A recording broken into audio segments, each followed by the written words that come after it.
We're thinning out, but even if there's only one person left, we are going to have this session, right? Because it's really important that we have this session and have this discussion and learn, try and consolidate things a bit. So this is the the final panel, and after this we'll conclude. Let me introduce the panelists we have. So my name is Imran Matin. And I was just thinking the first panel was also moderated by another Imran. There's sort of seems to be something there. But let me introduce the panelists. So I've got, let me start from here, Anir Chowdury. He's the policy advisor of the A2I program of the ICT division. A2I stands for Aspire to Innovate. So this is it's a program of the ICT division and the cabinet division of the government of Bangladesh, supported by UNDP, Gates Foundation as well, I guess. And the most important thing about Anir Bhai, aside from many things he has done and is doing, is I think his and related to today is his real focus on taking a whole of society innovation ecosystem approach in terms of the whole idea around innovation. So I think that's the most important, part that we will try and get him to reflect on. And then we have got Seth Garz from Bill and Melinda Gates Foundation. We have seen him, but he manages the research and measurement portfolio of the financial services for the poor strategy at the foundation. And he works to support next generation development research to combat poverty. So, obviously, I'm going to really be asking him questions around evidence and research and how that can be supported and what that really means. So that's Seth. Where is Leora? Has Leora left? Oh, Leora is on her way. Okay, so Leora would be joining us as well. So I'll just wait for that. We have got Issam here. So Issam Mosaddeq from FCDO. He's an economic advisor at FCDO, where he leads the economic development portfolio in Bangladesh. He has also worked for the UK's National Audit Office, the World Bank, and most importantly, he used to work for the BRAC Development Institute, which is actually, one of the institutes that got integrated, into the formation of BIGD, what BIGD today is. So Issam is our other panelist. And then finally, we have got Lila Rashid. She is currently engaged in a research program titled Gender Gap in Financial Inclusion in Bangladesh as a financial inclusion specialist that is funded by Bill and Melinda Gates Foundation. So it is actually a sister research initiative, the way we see it. So it's sort of really fantastic that Lila is here. But Lila, she is a retired executive director of Bangladesh Bank. And during her career, she worked in different departments of the bank, but I think most notably, and today the reason why I really wanted her to come, is her contributions include formulating policies for the microfinance sector and helping the government establish the Microfinance Regulatory Authority. She was the head of Payment System Department and SME Department of Bangladesh Bank. She has written 2 books on her experiences with the microfinance regulation in Bangladesh. One is Microfinance Regulation for Development, a Global Experience, and another one, a recent book on institutionalizing microfinance in Bangladesh, players, games, and outcomes. So, Lilapa, thank you. Thank you so much. Great, and we'll have Leora, hopefully, she'll basically join us soon. So I wanted to actually start off with, because this has been primarily a conference about research. It's a conference where researchers, the whole idea was to interrogate researchers by other researchers, but also by people who come from the real world, so that we can sharpen the research questions, the research analysis, the way we're thinking about research problems. So that has been the main purpose of this conference.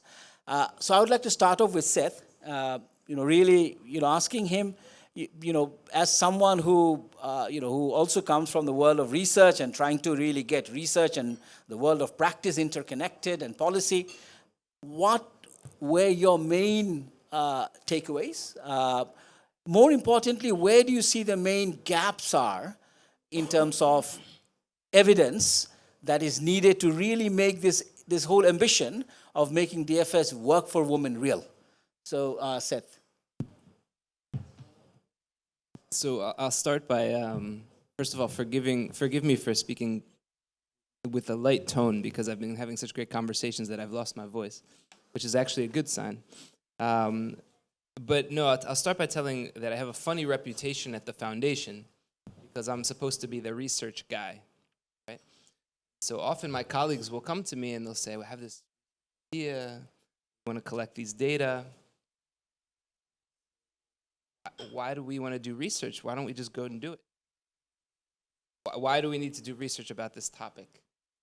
Shouldn't we just go and intervene? Let's go do something. What is research going to tell us?" They say to me, "Oh, you're the research guy. Don't you love to do research? What do you mean? Coming to you, fund it with you." And I think it's important that we have the discipline as a research community to make sure that we're not just off chasing bright and shiny kind of things, but that the research is in the service of human, service of decisions that can be made to improve the way that we run programs. And that's part of what's so exciting about the way that you've set up this, and your team has set up this conference, this combination of practitioners and esteemed researchers, both focused on Bangladesh in particular, but with researchers that have done work globally and have represented studies that come from different parts of the world, from Africa and beyond. So what I've taken away is, in some sense, some validation that as researchers we actually continue to have a lot. I mean, this is the premise of my life and my work, so I believe it obviously, but this validated the idea that research actually has a useful function in informing the way that we design programs, whether it's about the way that we think about privacy and cash transfer programs, the extent to which training needs to be a feature of phone distribution programs, the extent to which phone distribution, we heard in Malawi, can be effective in driving some uses, but might not be completely transformative, and be kind of open-eyed about, how evidence should be playing a role in decision-making process and influencing those processes, and should not be kind of a standalone enterprise in and of itself that doesn't have a direct connection with decision-making. Thank you. Thank you. I'll pick up on some of those perhaps later. We'll get some opportunity. But let me go to Issam. We'll wait for Leora. Hopefully she comes, because she also comes from the world of evidence, and I wanted to hear her takeaways as well. But we'll wait for that. But Issam, I mean, maybe you're in FCDO, a very important development partner. What role do you see? I mean, development partners had a particular role to play in the microfinance sector, but it's quite different when it comes to the DFS sector, of course, because it's a whole ecosystem approach, and the role of the private sector is sort of much more predominant compared to the NGO sector. What are your reflections in terms of, again, making DFS work for women, and on that theme, the role of development partners to make that happen, and particularly what FCDO is doing on that front? Yes, so we have, been working in this space in Bangladesh and globally, over quite a period of time, both investing in research, as one of the leading kind of research funders in economics and social sciences more broadly, but also working with the private sector, both in Bangladesh and globally, including by encouraging innovation. So I'll give you some examples of what we've done. So for example, in the regulatory space, we've been working with the Cambridge Center for Alternative Finance to work on RegTech, that can really help build kind of regulatory systems and using machine learning algorithms for regulating DFS. And, that's critically important because you need, trust underlies the whole financial system, and DFS in particular, and that will play an important role. In Bangladesh, we were early funders of a lot of the fintech kind of initiatives and services like agent banking. So this goes back to 2015-16, where we had a program called Business Finance for the Poor that was doing, giving grants to the likes of Bank Asia to kind of scale up and Touch Bangla Bank to scale up agent banking, but also to kind of startups like ShopUp,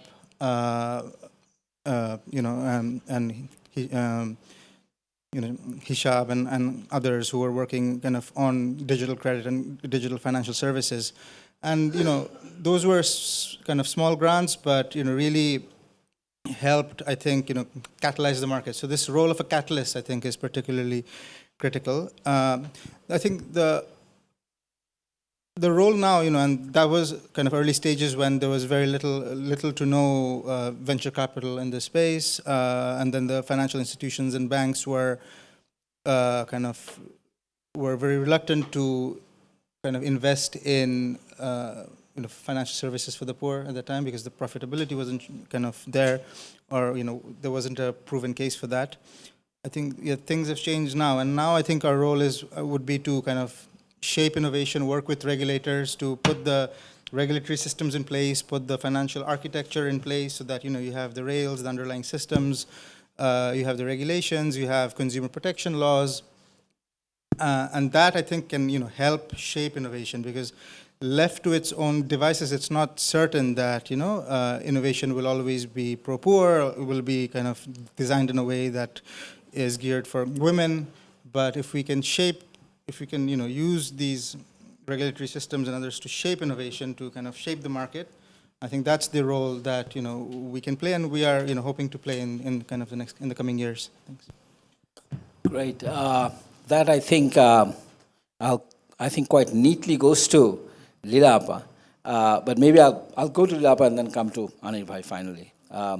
So as Issam was basically saying, Lila Appa, I mean, the whole importance of system, regulatory framework, legal framework. I mean, from your experience of working in the central bank, very much part and parcel of the whole setting up the MRA, and microfinance regulation. I mean, to me, and reading your book, it's also very clear that it's a great example of how to design optimal regulation in a context like Bangladesh.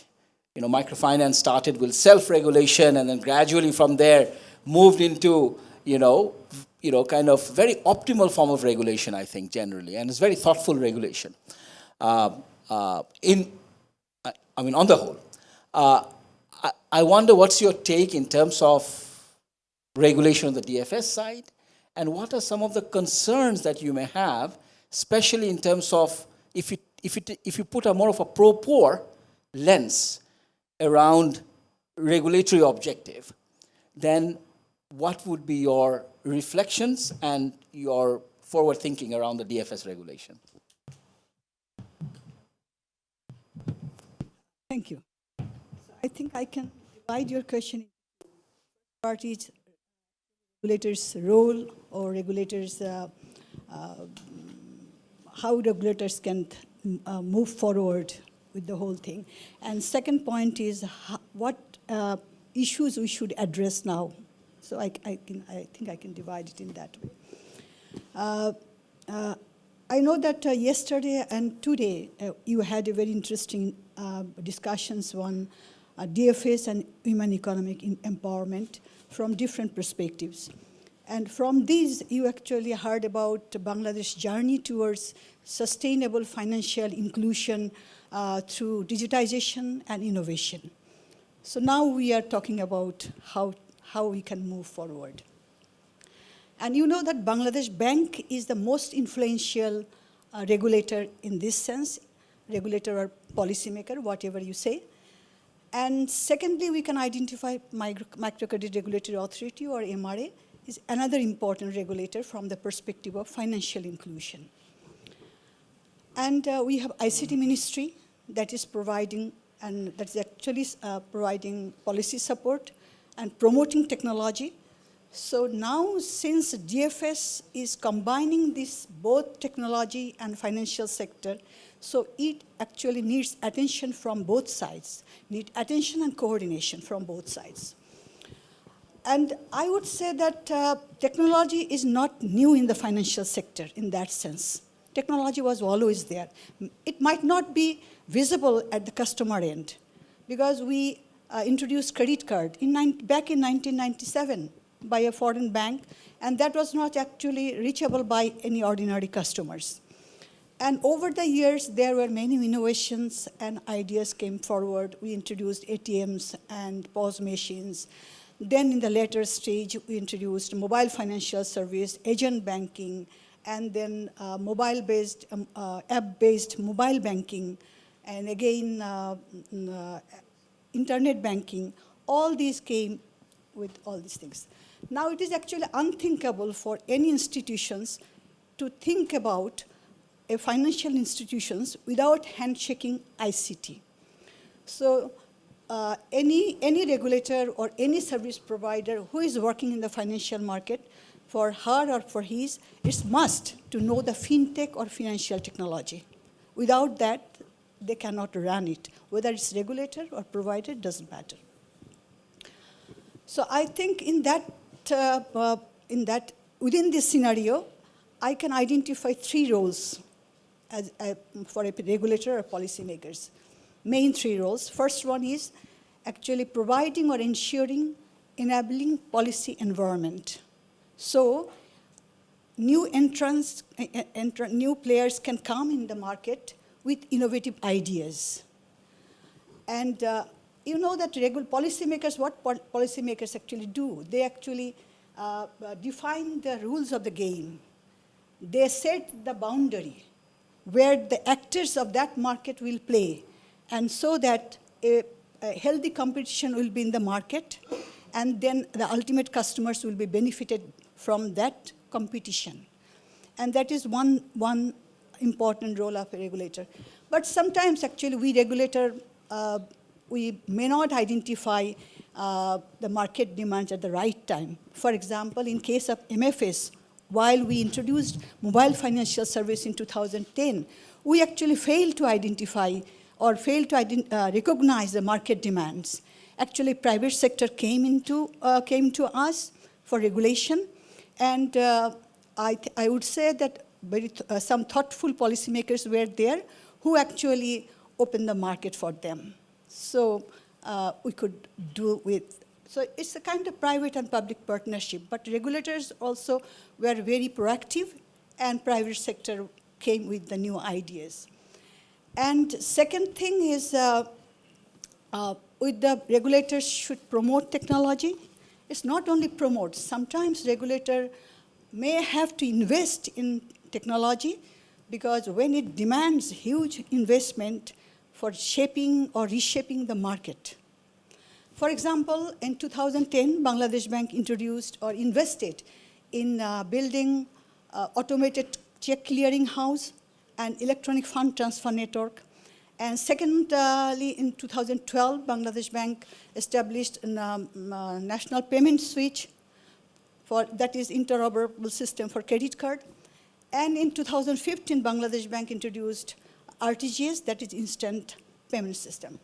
And very recently, ICT Ministry, along with the government, along with the Bangladesh Bank, they have created a Binimoy platform that makes all the system interoperable from on-stop service. And I would say that without this investment and without this support, our DFS journey actually would have been very difficult. And regulators' third role, I would say that is customers' protection. So that is, what is that? That is disseminating information for public benefit is very essential. Because you know that nowadays information is a power, and that is also very costly. And that is very costly for the remote and marginalized people. And easy access to information make customers, actually they become educated through information, regarding financial matters and also our technology. And this support actually helped them in making informed decision, which is very important. And they become aware of the technology to take personal security, so that can actually help them to protect from any abuse. So we see that if we analyze it, on the one hand, actually regulators will be thoughtful about the market demands and evolving solution of that demands. And on the other hand, regulators also have to be careful about customers' protection. So it's a kind of double-way sword. So how a regulator can balance between these two? So there is no actually easy solution or ready-made solution for that, one-stop solution for that. So we need to review our existing policy, readjusting them, careful about the market, and promote solution. All these things actually help regulator to move forward. Thank you very much. That is the first part. And if you give me, okay, do I have time? Yeah, please. Okay. And now I come to the second point, that is, what are the things we need to address now, immediately?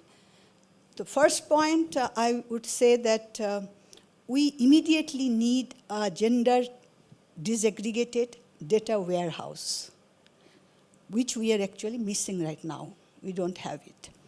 And our government, in its 8th five-year plan, or I think it's back in 7th five-year plan, it mentions that our BBS should collect it, but we don't see any initiative regarding that. And getting financial sector information, gender disaggregated information is very tough. Bangladesh Bank only publishes MFS, gender disaggregated MFS information, agent banking information, and school banking or non-frill account information. But getting information on women entrepreneur and a bank account holder is not at all possible. So without this kind of gender disaggregated data, it's very difficult to make gender sensitive financial sector policy. That's not possible. And my second issue is actually related to microfinance. Microfinance market is already a mature market in Bangladesh, and microfinance is providing mostly to the unbanked people. And if we don't calculate microfinance service in calculating financial inclusion, I think our gender gap will be much more higher, because only 25 or 30% is covering by the banking sector. So it's mostly microfinance sector. But digitalization in microfinance sector process is very slow. So why?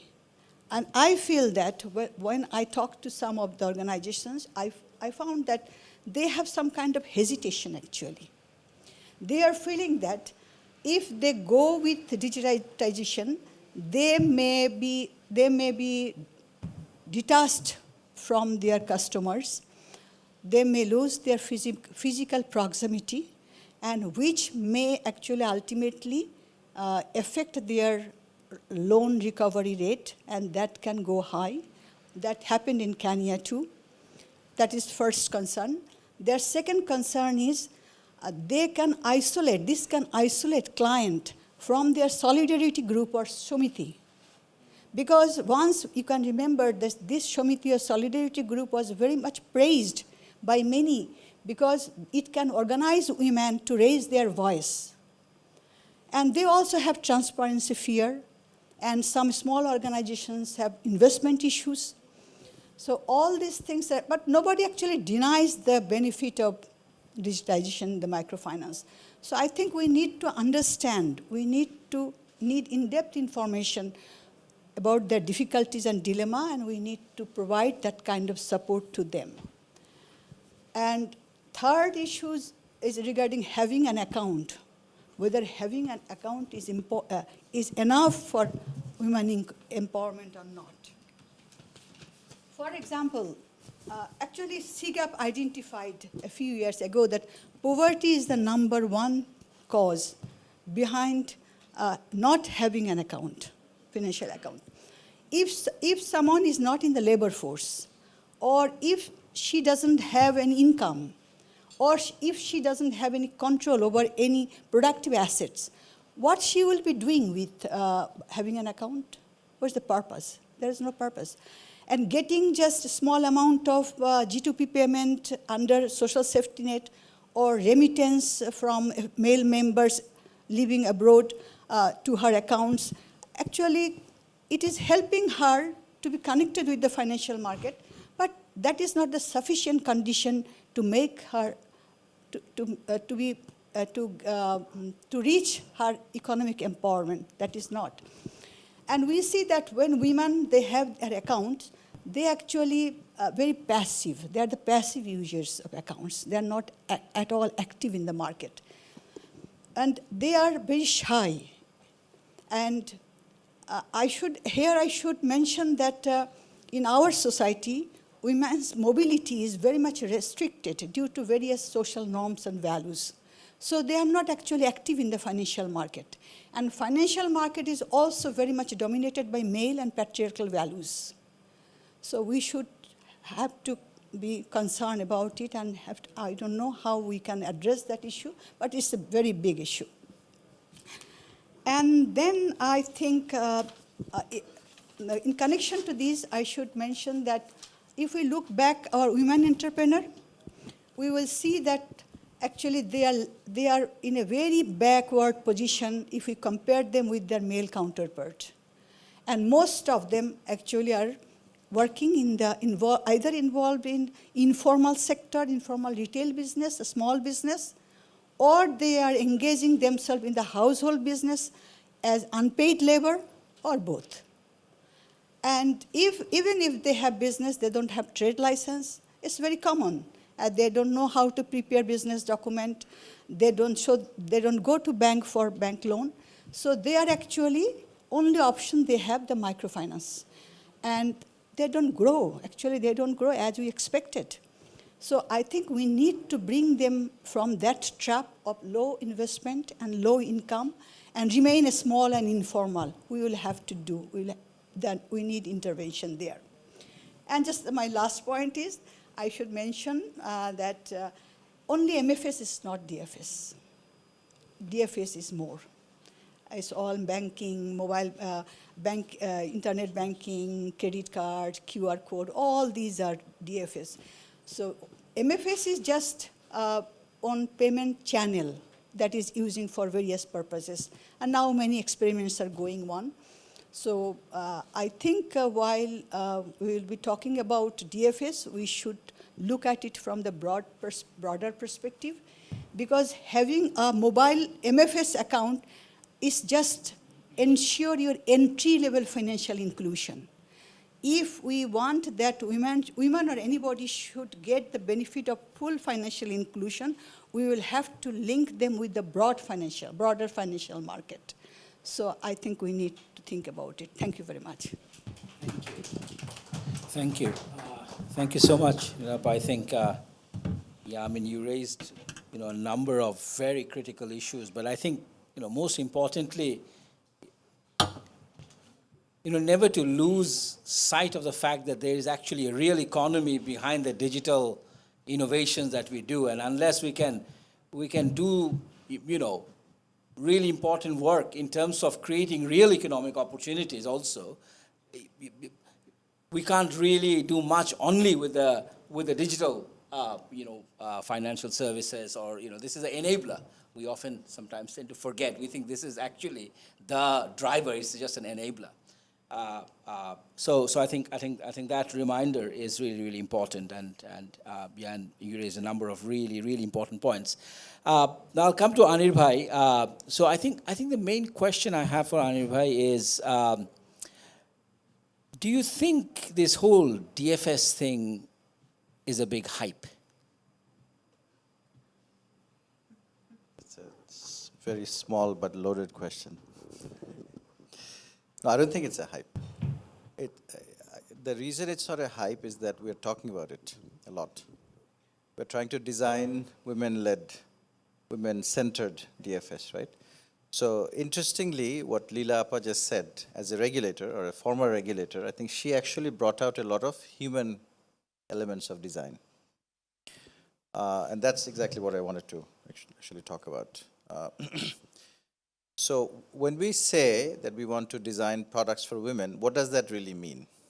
Like why does it have to be different?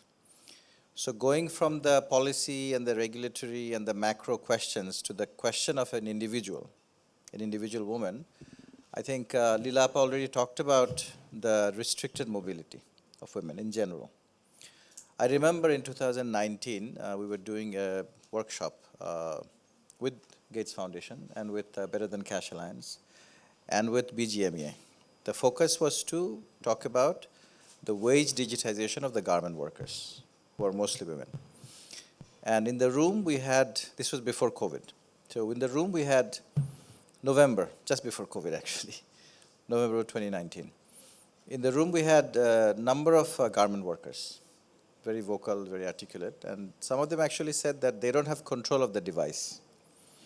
They may carry it, but when they go home, the device goes to the father or the brother or the husband. So obviously that's not the design philosophy of men, right? Men have control of the mobile device or whatever device they use for DFS. So that's why just one consideration, the product has to be different. That's just one design consideration. Restricted mobility is another design consideration. Lack of digital literacy is another design consideration. So, I mean, in the age of AI, do we really have to use a keyboard? Can we not talk to the device, perhaps? Right, so these are all design considerations for women, the micro considerations. So when we talk about research, I think we take the big approach, the macro approach, right? What is research? Research means that we don't talk about individuals. We talk about statistics, we talk about policies, and we talk about regulation. And that's how research actually informs all these things. But what about design research? What about the research that we need to do to understand the needs of a woman? It could be a garment worker, it could be a housewife, it could be a widow who gets the widow allowance, right? The needs are very different. And geographically, the needs are also different. Socioeconomically, the needs are different. So I think design research is one thing I would like to stress upon. Now, who actually will do the research? So I don't know if Shahduzaman Bhai is here. He looks at it from an anthropological perspective. So the financial diaries, I don't know if we are using financial diaries to design products. Certainly, the DFS or the MFS providers and the banks, the ones that I know are not doing that. Right? I know of 60 different products, so-called women-focused products by the financial service providers, but do we know how many of them actually serve women effectively? We don't know that. I think we don't even have evidence on that because, I mean, we have marketed them from the different financial providers, but we don't know the effectiveness of them. I think there is also research that's necessary. I remember in 2000, this was almost 15 years ago when I came back to Bangladesh after many years in the US. And when I came back, one of my tasks was to help the government digitize. And because of my large-scale digitization experience in the US, in the private sector and in the government, running startups and learning about digitization, I thought that I would just treat the government as a large corporation. And that's how I would solve the problem. But I remember I was at Newmarket one day, and my basket, the grocery basket, was being carried by this 16 or 17-year-old kid, a boy. And he said that he needs to send money to his mother in Borishal every month. And this was pre-Bikash, obviously. Right? So what does he do? He tries to find somebody who carries that money to his mother. But that's not certain, right? And that's also not safe, because how is he going to find a reliable, dependable person every month? He uses Western Union. That was expensive. Then he said he found something new, that there is this concept of top-up and transfer of that top-up to another phone. So he figured out that he would pay 1,500 taka, that's the amount that he sent to his mother every month. He would give 1,500 taka to a top-up guy here. He would take 5 taka and he would send 1495 to another top-up guy in Borishal. And he would take another 5 taka. So mother would get 1490 taka instantly. So that was the design of bKash. So in that 5-minute conversation, I realized that maybe there is a lot of wisdom in the users, which we are not capturing. So I'd like to propose 3 things. One is that we look at the 60 products that have been developed by the financial service providers and actually do a research on them, see how they are effective or not from a women's standpoint. Second is we create a sandbox, and that's where Bangladesh Bank is instrumental. And they're actually doing, Bangladesh Bank, you were part of the bank, very, I think, innovative approaches to designing products, but I think more can be done. And from A2, I will be happy to work with them. BIGD is here, Issam is here, Gates Foundation. I think we can work together to design certain products together with the financial service providers, because we currently don't have the women's perspective covered. And the third thing is that we involve the users in that design, because often we just assume that we know the users because we've talked to them. Talking to users is not enough. I think they have to be part of the design process in earnest. Thank you. Great, thank you. Thank you. I may have another round, but before that, I would just like to open up for any questions or any reflections that anyone may have. Take a few and then come back again for a last round. Anyone? Based on what we have heard, what you have heard. Is somebody there? Yes? Yeah. Thank you very much. My name is Bhaskar. I'm working with the A2I. I was just facilitating ADDA, that is inclusive DFS. So whenever you talked about the inclusion, that's really in Bangladesh, inclusion word is a model of exclusion. I couldn't find a single financial service accessible for women with disabilities in Bangladesh. That's really made us very, very frustrated. And unfortunately, organizations who are working for the inclusive finance, and of course, they never ever considered the inclusion for people with disabilities. So how you think, what do you suggest, how we can stop this exclusion? How we can stop the violation of the UN Convention of Rights of Persons with Disabilities? How we can stop violation of the Persons with Disability Rights and Protection Act 2013? Thank you. Thank you. Thank you. I think there's one here.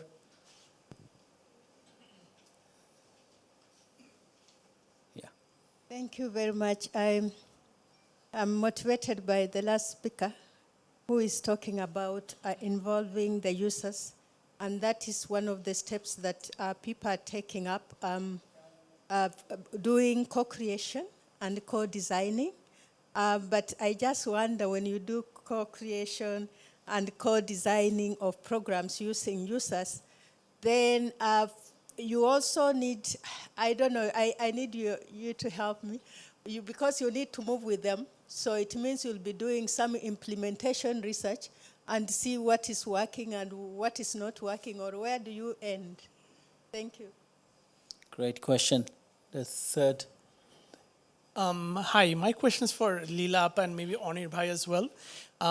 What advice would you give, let's say, startups, not larger financial institutions like banks and whatnot, for working with the central bank and the government in general, like who go into like starting, say, DFS-focused companies, but aren't really familiar with the regulatory landscape? Like, how would we go approach them? What are the best practices? What are the worst practices, if that makes sense? What shouldn't we do? Great. Any other? Okay, let's take those three. Anir Bhai, would you like to take the first crack? Oh, there's one more here. Yeah, please. Sorry, I didn't see. So one of the presentations was very interesting where it said that the bottom of the pyramid financial inclusion is actually not cheap. So what is happening is that making payments digital is actually excluding the poor because it doesn't make sense for companies. So this brings a question that where should the government subsidize in order for the bottom of the pyramid people to be included in this financial flow? That's a policy question and how that can be done. So I will ask Lila Appa perhaps to reflect on the last question around, so it's really a policy question whether, DFS, the way, so one of our presentation was the way DFS scales is not the same as microfinance scale. And DFS scale may actually, kind of lead to exclusion at the bottom of the pyramid. So there may be policy steps that may be required there. So I don't know whether from your research that you are doing, whether you have any reflections on that. And then there are questions, I think Anir bhai, maybe you can respond to. Yeah. Okay. Yes, actually, we know that digital divide. We all know that there is a digital divide because first thing, device is important here. Getting access to the device. Generally, people who are marginalized and poor, they don't have access. They don't have their own device. Even Anir bhai knows it very well that when they were delivering social safety net benefit, and they found that one lady, she's using her mobile phone in distributing 17 or 18 people for their safety net funds because they don't have access. That is one thing where government can think about how to actually provide subsidy or invest to get cheap smartphone or device, what kind of device they can provide some help there. And second issue is price issue that we are talking about. People are talking that in DFS or MFS, when they need cash out, it's actually charging a lot for them. That is another issue for them. I think for that, Bangladesh Bank worked a lot. And now it has standardized it. But I think if the government can work with the mobile phone network companies more rigorously, that can help us to reduce the price. Second thing. And third issue is when our ecosystem will develop and nobody will need any actually cash out. And these three problems, I think we will have to wait one more generation for that. So it will not come overnight. Yes. Okay.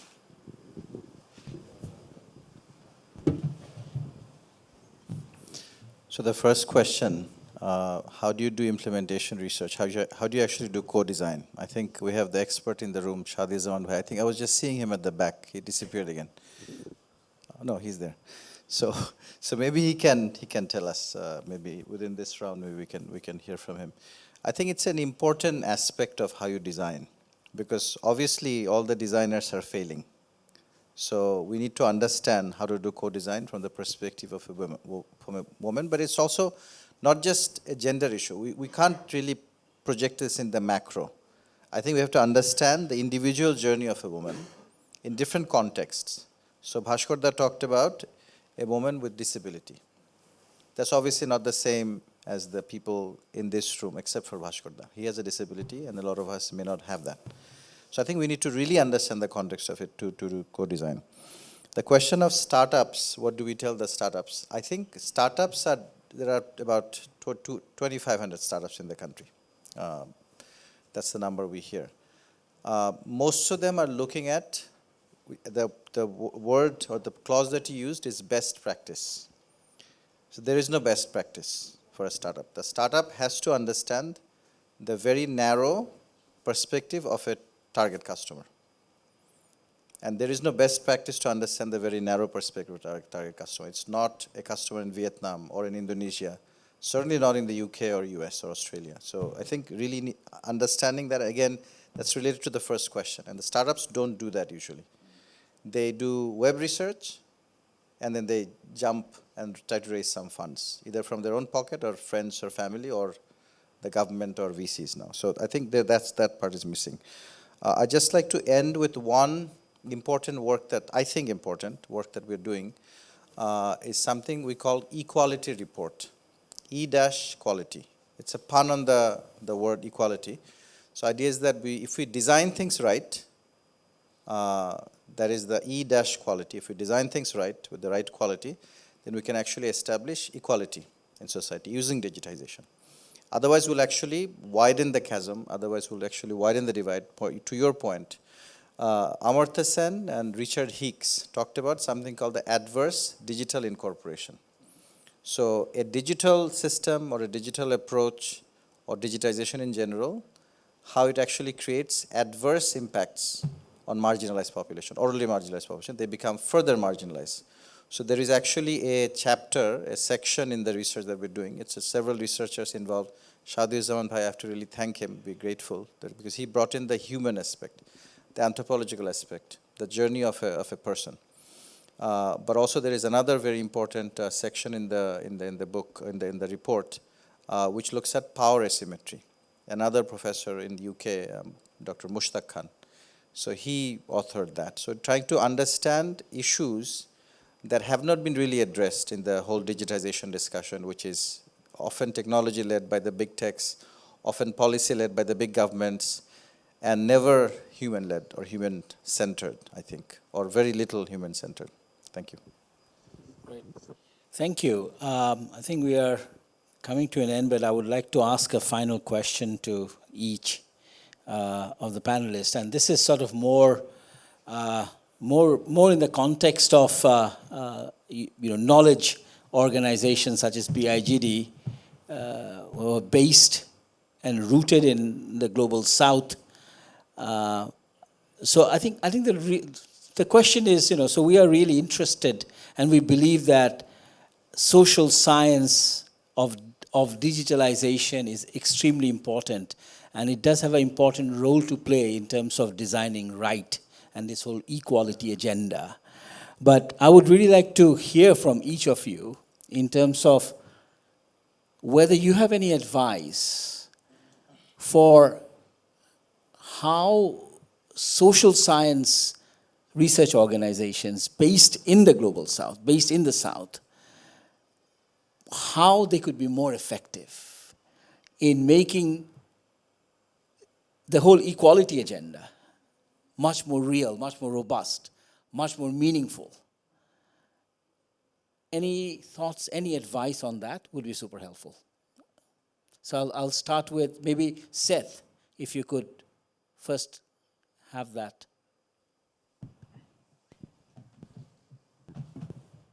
So drawing on these topics of power and authority that you just mentioned when it comes to kind of user-centered design and need to acknowledge those, I think it's important in the context of the research ecosystem and the development ecosystem, which are not necessarily driven by the real economy that you referred to before, that there are power dynamics and there are differences in levels of quote-unquote authority. And as someone that comes from a very powerful institution within the development ecosystem, what I find is that not ironically, maybe counter to what some might expect, organizations like your own have an incredible amount of unrealized authority, or could have that authority in the context of the global development ecosystem. In what sense? Well, in the sense that I can build a house with a stack of glossy reports that I receive published by consultants, global consultants, many of which are based in capitals of North America or Europe, that rarely are on the ground in any real way where the action of development happens. And so when I get even a thin, very unglossy but substantive report with local insights based on people who have had intense conversations over time, whether it's qualitative, human-centered kind of investigation, whether it's quantitative insights that ask the right questions, that holds an incredible amount of power in my world, and could lead to, I think, a much greater sense of authority for organizations like your own, to the extent that that could be shared.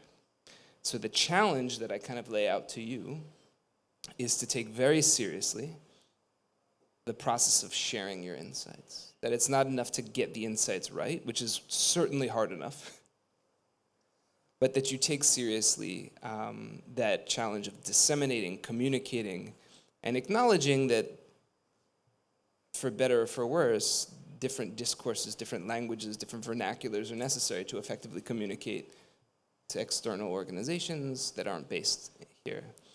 The final thing I'll say is I actually want to congratulate you for what I think you've done really effectively. This is one of the most effective, seamless examples of a conference that's leveraged hybrid technologies.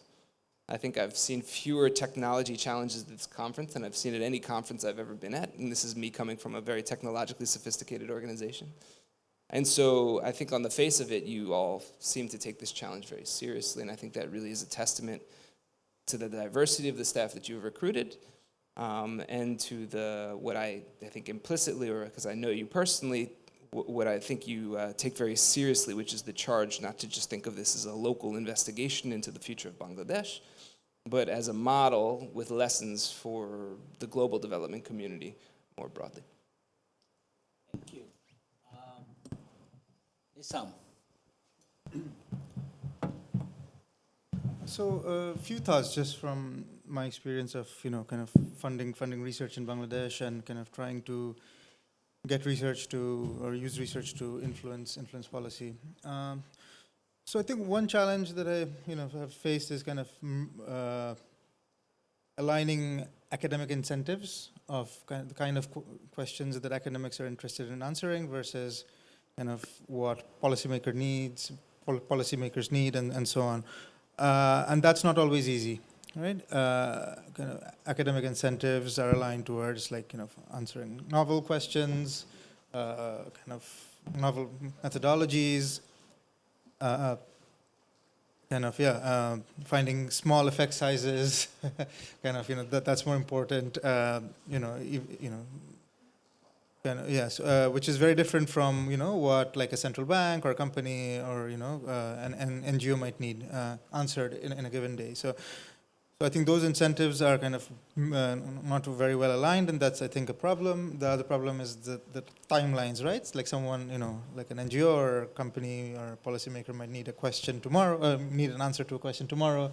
The academics will take 3 years to answer that question, right? So I think that's also a big challenge. So I think finding ways of working, using evidence from a variety of contexts, from different contexts, then using local knowledge to kind of merge that, use kind of global evidence, tailor that to the local context, I think plays an important role. I think the other big challenge is kind of the language that academics speak is very, very different to the language that policymakers and NGOs speak. So I think, finding ways to communicate much better plays a very important role. And then, thirdly, I would say that creating kind of this culture of using research and evidence, right? So in a lot of countries, you'll see companies and, tech companies do this very well, like A/B testing, essentially RCTs on a smaller, faster scale, kind of creating that ecosystem and kind of this culture where companies here know this, understand this, are using this, perhaps collaborating with researchers. We all know the examples of like Uber with their large team of economists, Amazon and eBay and so on. Trying to replicate some of that, maybe, playing that role, playing that kind of role where you nurtured that ecosystem And then, equally, again, working with regulators, governments, and so on, again, creating a culture of research. Because, what I've seen in Bangladesh is like in public health and in agriculture, there is a very, kind of long tradition of using research and evidence to inform policymaking, less so in the social sciences. So again, like a lot of, I think you need to make a big effort in kind of pushing that agenda forward, but in doing so, knowing how to communicate with policymakers, and also trying to answer questions in a timeline and in a way, and for questions that policymakers are interested in. So, and you raised this point about kind of consultants, kind of answering questions and kind of doing all of the work. How do we get really top-notch people to answer these important questions that might not get published in a journal, right? A lot of our work, we find like kind of, this pool of consultants are, not always the best, and, kind of often like, you get these copy-paste reports. And again, like you can stack them up, right? And they sit on the shelf. So, so creating different incentives, for, maybe young academics, young researchers, incentives that are different from just publishing in journals. Make that a lucrative career. Yeah. Thank you. I think both Seth and Issam, raised some really. I was just taking notes. I think four actually. Asking the right question. I think as a knowledge organization that is deeply rooted in the context, I think we have a much deeper advantage in terms of asking the right question and asking sharper and right questions that are deeply contextual. And I think the context, kind of learning how to do that rigorously, and continuously and relentlessly, I think is really important. Inclusive communications, I think that came up also very, very importantly. I think, again, the operative term is inclusive. I think we can be far more innovative around inclusive communications, and it's not only, the global communication, but also local communication beyond Dhaka. Decision making increasingly happens, in sort of, outside Dhaka at the local level as well. So I think, how do we do that? And finally, leapfrog. I think we do need to leapfrog. I think leapfrogging is also very, very important, and we have great opportunities to leapfrog. And then finally, how do we align incentive? But I think for me, this is really about, again, I think we have a microclimatic condition in some ways, in certain knowledge organizations, because, we actually have opportunities to align incentives in a way that is quite difficult for established academic organizations to basically do. So I think that how do we leverage that microclimatic condition? How do we understand those microclimatic incentives very well, and then really use that to really leverage and kind of be important global actors in the knowledge domain. I will come to finally to listen to sort of the other two panelists. But Shahduzaman Bhai, you are here. So this is a topic I know that you have been doing some deep thinking about as well. So maybe just hear your reflections a bit.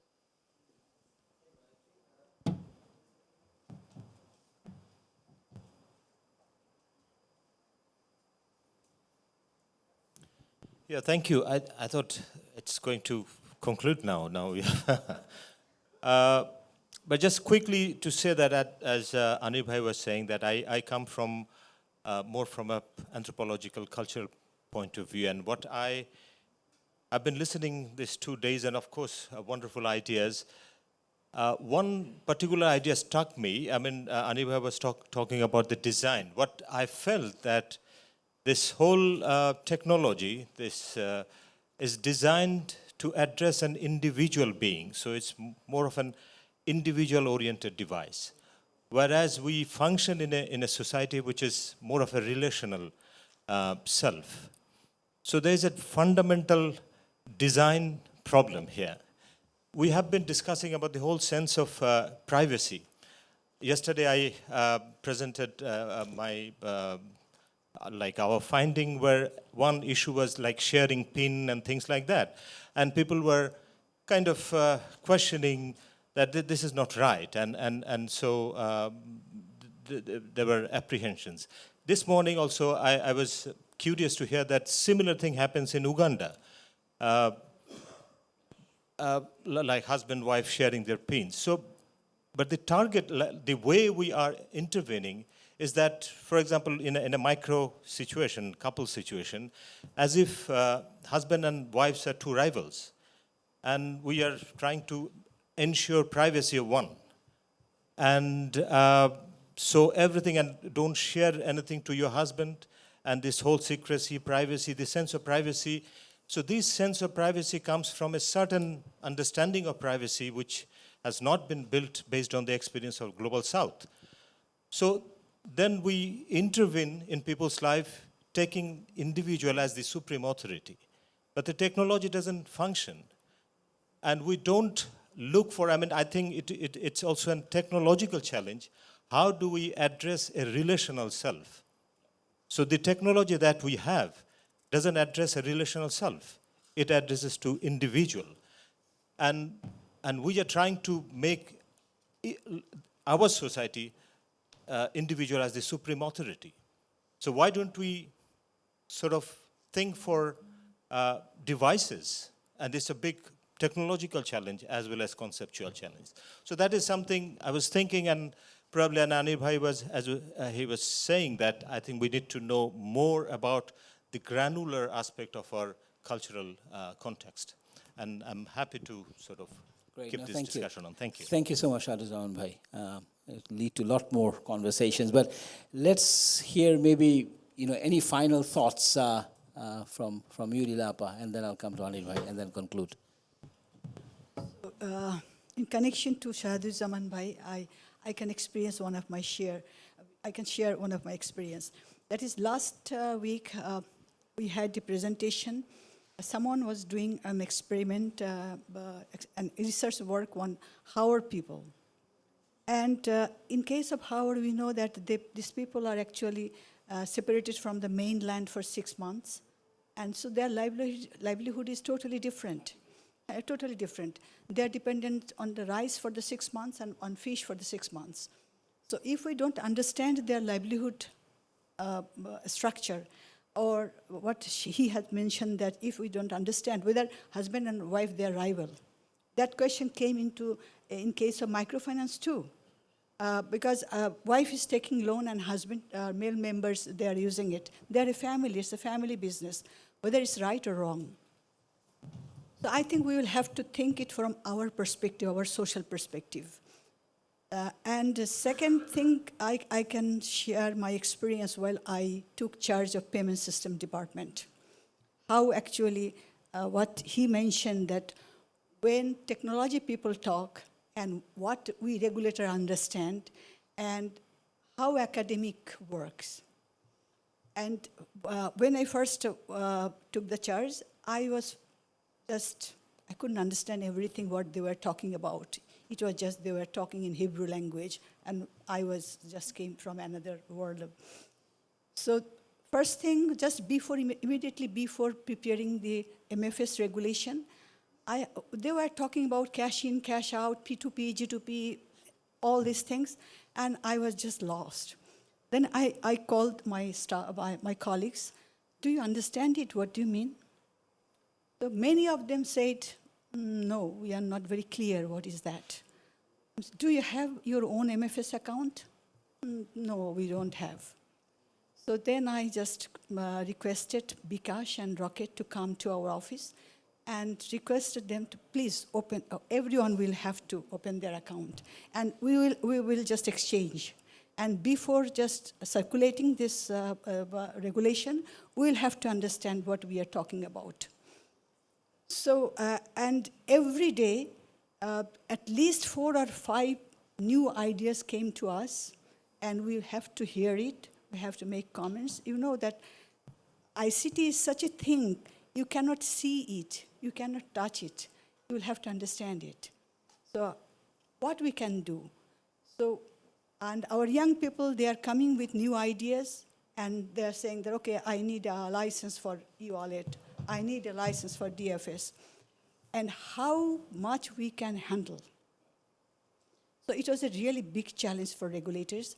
So what did we do? We actually shared our experience with different central banks, with the World Banks, with other development partners, donors, and we wanted to hear from them how they have developed. And we actually went to people to talk about how they experience their DFS experiences. So actually we learn it by ourselves. And now we are thinking in our new project, what we are doing, we are actually involving students to come with new ideas, to do some research on this small research on DFS from their own perspective. So actually, I think we are going through a process. We will learn in this way. And I think we need more research. We need to share our knowledge. And we need some kind of technology transfer. So that is the way we will move forward. Thank you. Anybody, final thoughts? No, thank you. I think this was even though I was not able to attend the whole conference, the last session and the questions and answers and the insights, I think just gave me the impression that it was actually a very valuable conference. I think a lot of very good ideas came out. So I'm very thankful that you organized this and brought in a lot of experts from home and abroad. The question is now what to do about it. Will it remain as a paper? When BIGD is an academic and a research organization. So how will BIGD push these insights into action? So obviously the MFS and the DFS providers will have to listen to this in a form that will make sense to them, not as academic papers. I think that's an important area. And from A2I, because we host the FinLab along with a couple of partners, I think would like to really learn from you a summarization of what has happened. So I was just looking at the newspaper today that some of the findings were actually published in the newspaper in a way that people understand. And one of the findings, a very simple one, powerful, was that women actually cash out, right? So they don't leave anything in the wallet. So essentially, we have been very successful at using our digital channels as a transport mechanism, not as a product mechanism. So I think the products of credit, products of insurance, products of savings, we have not actually done much with them. So I think those areas we need to focus on, and the insights from this conference, I hope, will actually inform the designers, and they'll work together. Thank you. Great. With that, I think that's a great way to conclude